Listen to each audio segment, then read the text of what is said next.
Para o capiaçu, a principal vantagem dele hoje é a sua alta produtividade. Essa é a maior vantagem do capiaçu. O que significa alta produtividade? Significa diluição de custos.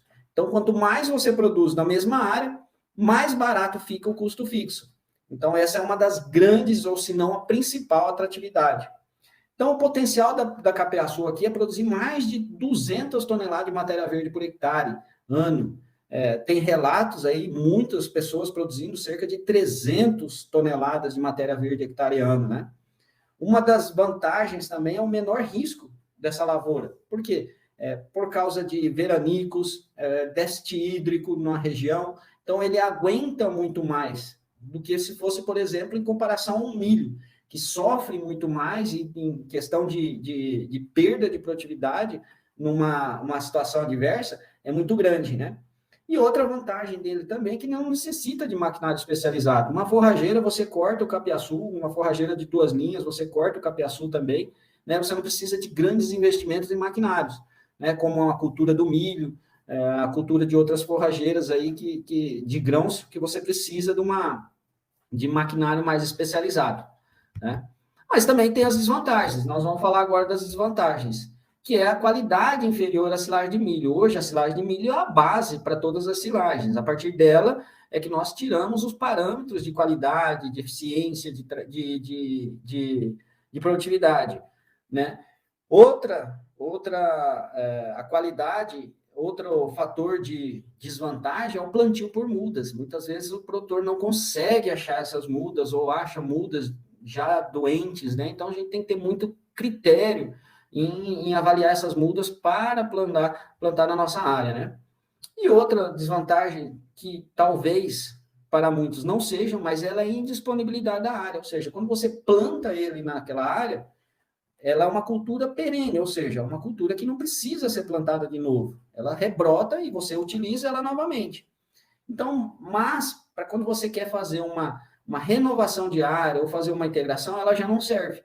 Então, ela indisponibiliza aquela área que fica só com capiaçu, né? Então, essas são as principais, assim, desvantagens que eu vejo no capiaçu. Como item que a gente pode falar um pouco mais é a qualidade inferior, né? O capiaçu, ele não pode ser comparado com uma cultura do milho, por exemplo, uma silagem de milho, que ela tem qualidades, níveis nutricionais mais elevados que o capiaçu. Mas, quando você quer produzir bastante na mesma área, aproveitar uma área e fazer bastante volumoso, o capiaçu é super indicado, e assim como o sorgo boliviano também é super indicado, porém o sorgo boliviano você tem que plantar todo ano, né? Então, se você quer fazer uma integração ali naquela área, é mais recomendado o sorgo boliviano. O capiaçu é uma área que vai ficar destinada somente ao capiaçu. As mudas, o que eu vou usar de muda, né? Na verdade, você vai usar os toletes de muda. Essas mudas, elas devem ter em torno de 50 a 70 centímetros, né? Então, se você for usar uma colheita mecanizada, você vai usar em torno de 5 toneladas por hectare. Caso você for usar uma colheita manual, você vai usar em torno de 6,5 toneladas por hectare. Ela é um plantio mais adensado, né? Porque se fosse entrar uma máquina com um plantio mais adensado, ficaria muito dificultoso para a máquina. Se você planejar ela colheita manual, você pode adensar um pouco mais, porque é o ser humano que vai entrar lá e vai cortar. Como se fosse um corte de cana mesmo, vai ser feita essa colheita, né? Então, para utilizar os colmos maduros, eles devem ter em torno de 120 a 150 dias de crescimento, porque eles já estão num período vegetativo muito bom, né? Os meristemas, os pontos de onde vão nascer a nova muda do capiaçu ali, estão bem maduros, né? Então, vai ser feito como é feito geralmente com a cana, o plantio. É pé com ponta, a parte mais grossa com a parte mais fina. E ali você faz esse plantio no sulco de plantio, como eu vou mostrar posteriormente. Então, basicamente, esse aqui é o sistema que se planta o capiaçu, né? Você faz um sulco entre ruas, você vai trabalhar com uma distância média de 1 metro a 1,30 m.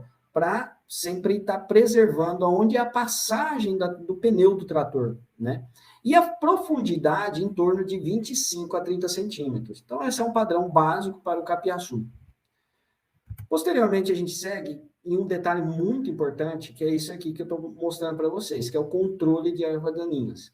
De tudo isso aqui que está escrito, o que eu vou passar para vocês é o seguinte: até o 42º dia, a cultura do capiaçu não deve sofrer concorrência na lavoura, ou seja, você tem que fazer, quer seja poda, capina manual ou através de herbicidas. Ela não pode haver concorrência, ela é muito suscetível à concorrência de ervas daninhas nesse período de 42 dias.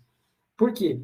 Porque após esse período, ela já tem um tamanho de folha, um tamanho de planta grande, na qual ela não vai mais sofrer tanta interferência de ervas daninhas, né?